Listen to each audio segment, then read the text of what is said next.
Let's talk about the higher education system in Sri Lanka. There are a multitude of issues that it is facing, both from within and from external parties, external factions.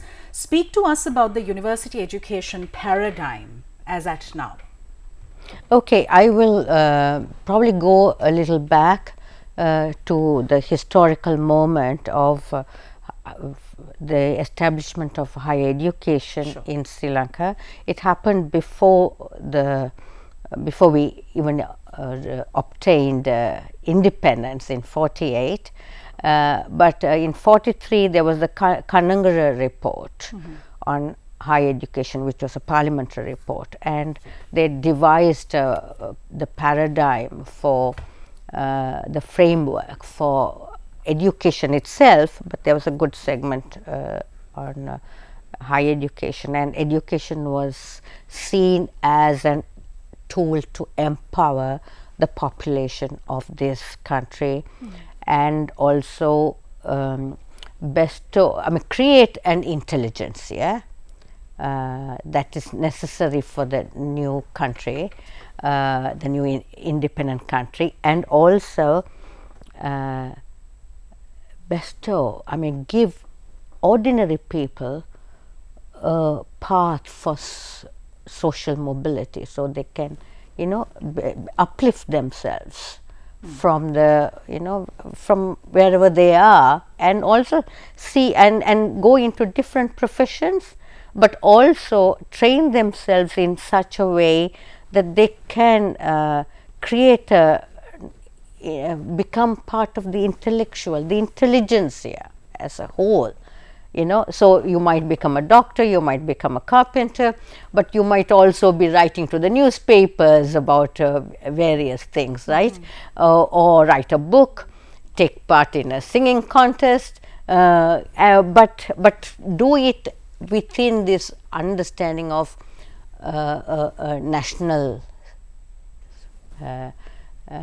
nation building, Right. and it's a collective effort.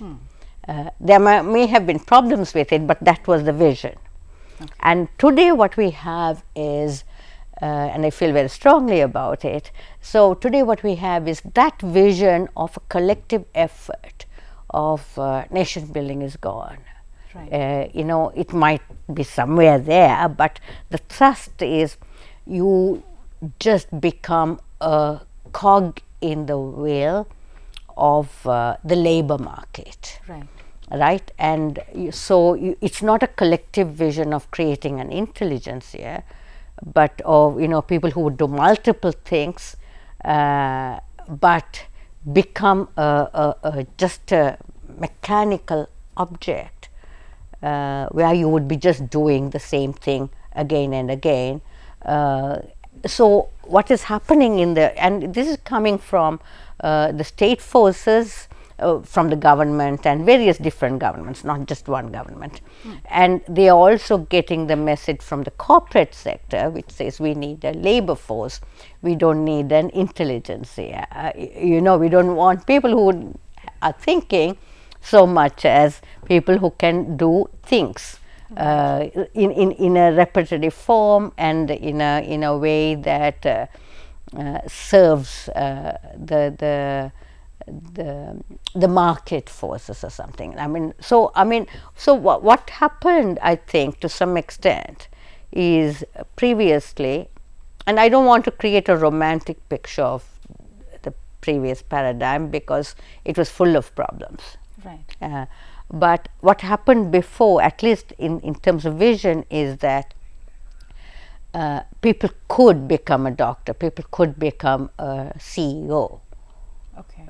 Right, but they could also, or they could become a clerk or something like. But they could also be a thinker and be in a conversation with other forces. But today our education is being dumbed down, so that we are, it's about proposal writing or grant writing or presentation, and only that. So we are being constantly told that our curriculum is not matching the needs of the country. But when we actually look at the needs of the country, what they're talking about as needs of the country is how do you just become part of the labor force? Right.